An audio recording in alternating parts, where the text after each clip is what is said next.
Hello Virgo, Sun, Moon, Rising, and Venus signs. Kamusta kayo? Sana po ay nasa mabuti kayong kalagayan. Welcome back po sa Star Tarot. At kung bago kayo rito, welcome din po kayo. Please subscribe, like, share my videos, and leave me a comment kung naka-resonate po kayo. Thank you. So, first card ninyo, intuition. Sabi dito, you trust your intuition. It has been guiding you to the answers that you seek. Okay, Virgo.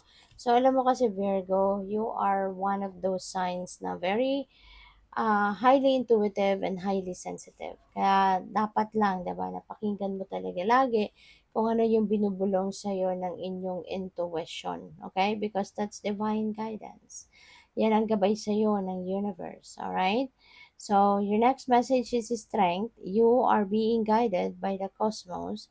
Stay strong. A positive outcome is assured. Okay?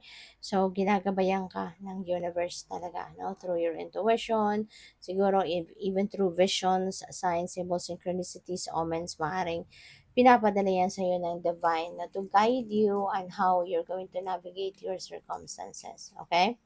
So, dito naman, yeah, wag kayong mag-alala, wag kayong panghinaan ng loob, 'di ba? Kasi ginagabayan kayo ng universe. So, stay strong, magpakatatag ka, tibayan mo lang ang inyong loob.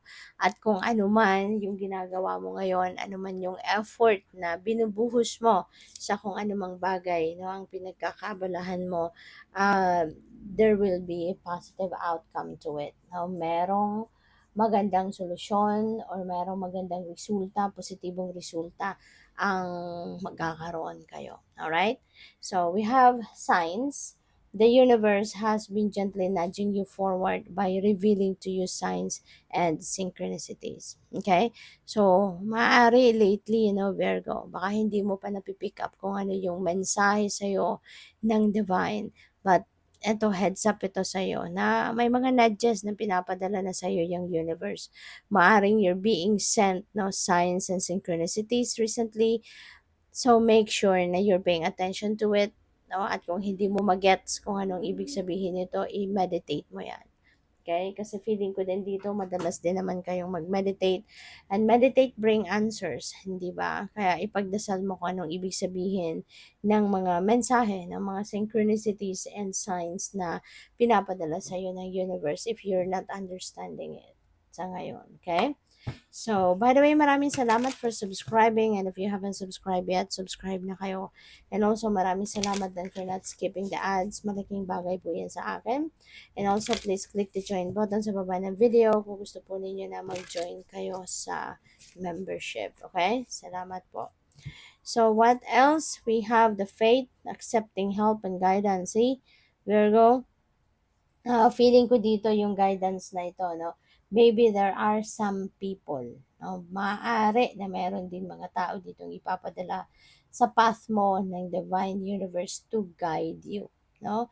Kasi, pwedeng hindi mo nga, baka hindi mo na nagigets or hindi mo na pick up pa kung ano yung mensahe sa'yo, yung mga signs and synchronicities na pinapadala sa'yo ng universe, maybe you are not picking it up yet. Kaya baka kailangan mo nang malaman ng mga guidance na to for you para magabayan ka sa mga sitwasyon mo. Kaya maaari, no, na merong mga taong ditong dadating sa buhay mo or merong mga tao kang makakausap, no, na maaaring doon mo marinig, 'di ba, yung gabay ng universe sa'yo. Maaaring merong mag-a-advise sa'yo or merong mga magbibigay ng tips sa'yo, yung mga ganyan ba. So, also, learn to accept help. Okay, Virgo? Learn to accept help. Kung meron man dito mga tao na nag initiate ng tulong sa'yo, wag mong hindian. No? Wag mong i-reject yan.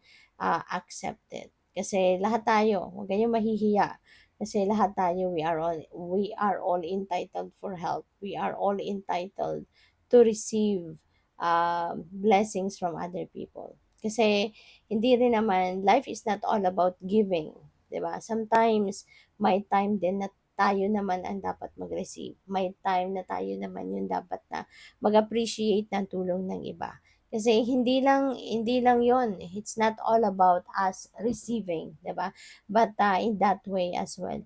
Kung nare-receive natin ang tulong ng iba, binibigyan din natin at the same time ng pagkakataon yung taong nagbibigay sa atin ng tulong, ng opportunity to help others, 'di ba?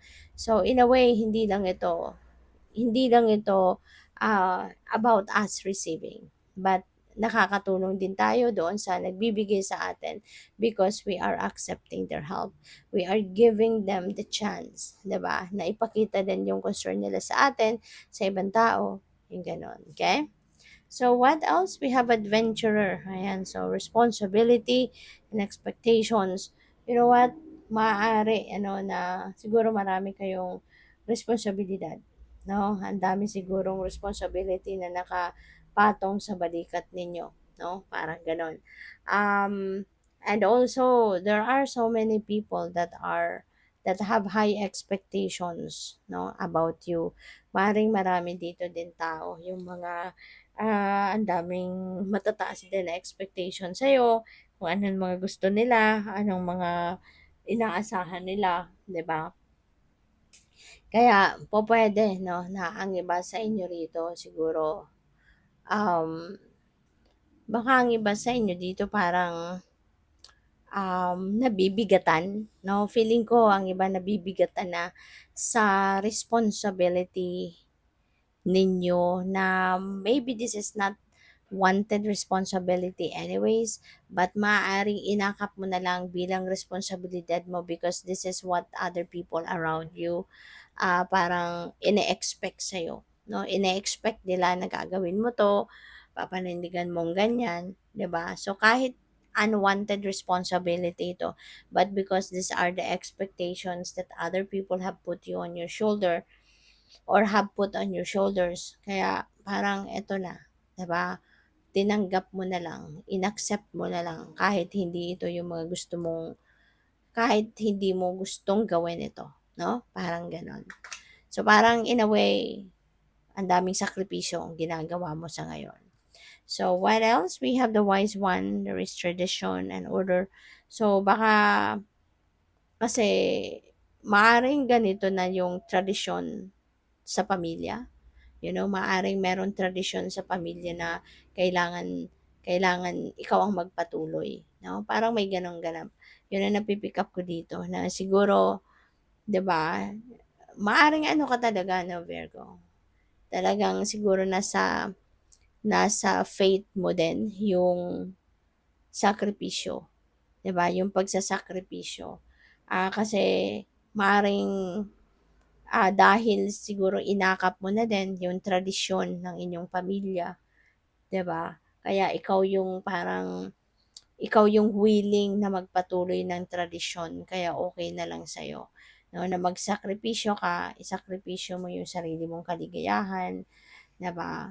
Meron akong napi-pick up dito na siguro ang iba sa inyo single pa hanggang ngayon at maaring nasakripisyo na ang sarili mong pagpapamilya dahil siguro sa responsibilidad, no, na meron kayo sa balikat ninyo para sa inyong pamilya, you know? So parang sinakripisyo mo na 'yon, no?